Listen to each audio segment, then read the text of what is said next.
में इस वक्त एक बड़ा सवाल खड़ा हो गया है। क्या राष्ट्रपति शी जिनपिंग को हटाने या यहाँ तक कि उनकी हत्या की साजिश रची जा रही थी? ये सवाल इसलिए उठ रहा है क्योंकि चीनी सेना के भीतर एक बार फिर बड़ी उथल पुथल सामने आई है। चीनी रक्षा मंत्रालय ने शनिवार को पुष्टि की है कि पीपुल्स लिबरेशन आर्मी के सबसे ताकतवर जनरलों में शामिल जांग यूशा अब जांच के घेरे में आ गए हैं। जांग यूशा वही नाम है जिन्हें लंबे समय तक राष्ट्रपति शी जिनपिंग का सबसे करीबी और भरोसेमंद माना जाता रहा है, लेकिन अब हालात ऐसे बन गए हैं कि वही जनरल सत्ता की जांच एजेंसियों की पकड़ में आ गए हैं। उन पर अनुशासन और कानून के गंभीर उल्लंघन के आरोप लगाए गए हैं। हालांकि रक्षा मंत्रालय ने ये साफ नहीं किया है कि आरोप किस तरह के हैं। एक्सपर्ट्स का कहना है कि जांग यूशा अब शी जिनपिंग को हटाने की कोशिशों में शामिल हो गए थे, लेकिन जिनपिंग ने वक्त रहते चाल समझ ली और उन्हीं को जाल में फंसा लिया। अब जरा समझते हैं कि जांग यूशा आखिर हैं कौन। जांग यूशा चीन की सबसे ताकतवर सैन्य संस्था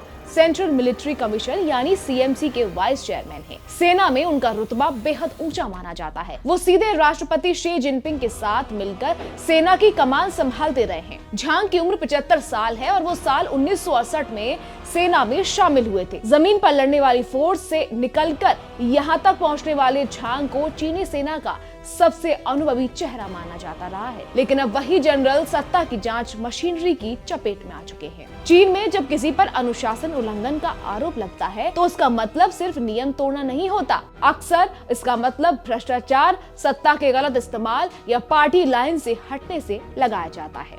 और चीन में ऐसी जांच का अंत कई बार पद से हटाए जाने और फिर कड़ी सजा तक पहुंचता है। अब सवाल उठता है कि क्या ये सिर्फ अनुशासन का मामला है या इसके पीछे कोई बड़ी साजिश छिपी है।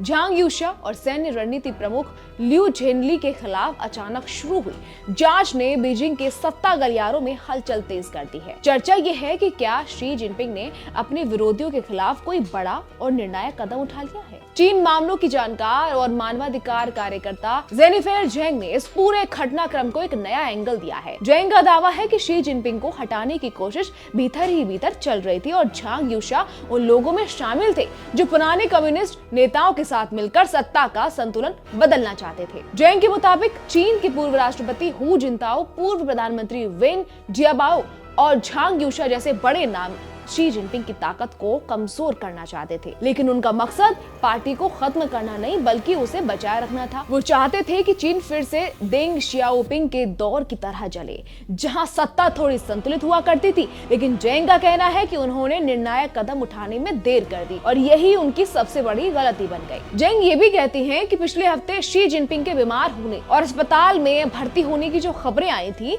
वो भी एक रणनीति का हिस्सा थी। मकसद था विरोधियों को भ्रम में डालना। इसी दौरान एक अहम बैठक बुलाई गई जिसमें जांग यूशा सिर्फ 4 सुरक्षा कर्मियों के साथ पहुंचे, लेकिन वहां पहले से मौजूद 100 से ज्यादा लोगों ने उन्हें घेर लिया और हिरासत में ले लिया। कुछ रिपोर्ट्स ये भी दावा कर रही हैं कि जांग यूशा सच में शी जिनपिंग को हटाने की योजना बना रहे थे, लेकिन किसी ने इसकी जानकारी पहले ही दे दी। यानी सत्ता के भीतर चल रही चाल को शी जिनपिंग ने वक्त रहते पलटवार में बदल दिया। इस पूरे घटनाक्रम में एक और दिलचस्प बात सामने आई है। इससे पहले सेंट्रल मिलिट्री कमीशन के एक और वाइस चेयरमैन हे वेडोंग को हटाने की खबर महीनों बाद सार्वजनिक की गई थी, लेकिन इस बार जांग यूशा के खिलाफ कार्रवाई की घोषणा कुछ ही दिनों में कर दी गई। जानकार मानते हैं कि इसका साफ मतलब है कि शी जिनपिंग की कार्रवाई सफल रही और हालात को तुरंत कंट्रोल में लेने के लिए ये संदेश देना जरूरी था। जेनिफर जेंग का कहना है कि कम्युनिस्ट पार्टी के भीतर मौजूद विरोधी गुट शी जिनपिंग को हटाना तो चाहता था, लेकिन पार्टी को बचाए रखना भी चाहता था। यही सोच उन्हें कमजोर बनाती रही। अब हालात ऐसे हो चुके हैं कि पार्टी के भीतर किसी भी तरह के सुधार को लेकर जो भ्रम था वो भी टूटता